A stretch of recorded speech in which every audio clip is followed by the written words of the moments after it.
Want to move on now and bring in Florida Congressman, the first Green Beret to serve in Congress, served in Afghanistan, in the Middle East. He's also a member of the Armed Services Committee in the House. Mike Waltz is back with us. Great to see you, Congressman. I'm not sure if you just heard that report right there, but the Israeli military able to take out their estimate, 1,500 Hamas terrorists. My question, how did Mossad and how did the CIA miss all of the intelligence that would have indicated that something big was coming for Israel on Saturday? It just seems shocking at this point.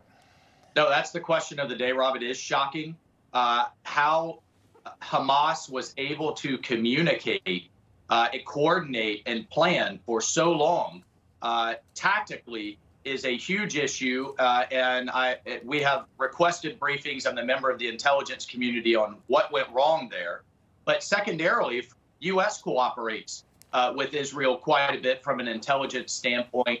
And I want to know what went wrong on our end. My concern is perhaps that we did collect and that we have so many Iranian sympathizers, apparently in the senior levels of the Biden administration, that did the collection happen and they essentially didn't want to hear it or turned away from it because they were so focused on appeasing Iran to get an Iran deal. And when you have the chief negotiator in the State Department for Iran now sidelined and under investigation from the FBI with his clearance suspended for essentially being an Iranian spy. You have the chief of staff for special operations in the Pentagon checking in with the Iranian foreign ministry before she comes to brief members of Congress. And yet I'm hearing very reliably she's still on the job with access to clearances. I have all kinds of questions of what the heck has gone on here. Because just a few years ago under President Trump, we tracked the head of the IRGC Quds Force, their field general, Soleimani, all the way from Beirut and turned him into dust outside of Baghdad airport with a drone strike. Yet now his replacement is meeting week after week after week with every head of every terrorist group in the region, and we knew nothing about it. I'm finding that very hard to believe. Wow. Yeah, it's very scary. Sir, there are American hostages over there. What does the U.S. do? Do they send FBI agents? How does this play out?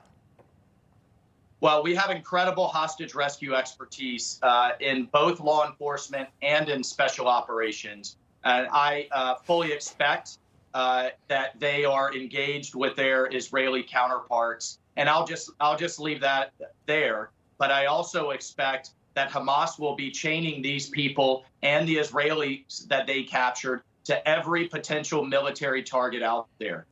That's why they did it. It's disgusting. It's wrong. It's a violation of every norm and rule of warfare.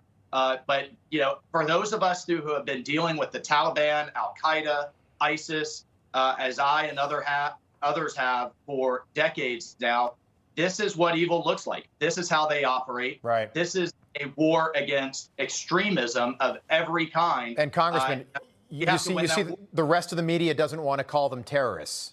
Like we're arguing semantics. They're calling them militants or whatever. It's like, listen, did you kill civilians? Yes. Did you kill innocent people? Yes. Did you take hostages? Yes. That is a terrorist by definition. I don't know what we're even arguing about. Yeah, I don't either. And that type of obfuscation is just really shameful and disgusting. And listen, it's not killing civilians. It's slaughtering them in cold blood. It is slicing children's throats. It is raping women in front of their children. I mean, we need to call this and describe it as horrific as it is. People need to hear it because I promise you in just a few weeks, when Israel goes into Gaza and does what it needs to do, you're going to see sympathizers in the UN starting to squawk. You're going to see the Europeans get weak-kneed. And I fear you're going to see this administration starting to pound the table for Israel to enter into a ceasefire. You already saw their true colors with statements from both the U.S. consulate in Israel and from Blinken himself, which they quickly deleted. Right. But I think they're saying the quiet part out loud. Yeah, it's the farther away from September 11th we get, the closer to September 10th we become. We missed 19 hijackers in 2001. I don't know how the CIA and Mossad missed 1,500 plus people and all the back channel chatter that must have been taking place. It's really shocking and appalling. And sir, we're out of time, but it's also shocking and appalling to me that we will not hear from the commander-in-chief, our president, for another 5 hours. So 1 p.m. Eastern time today, he's going to speak. This all happened on Saturday. It's stunning stuff. Thank you, Congressman. Good to see you.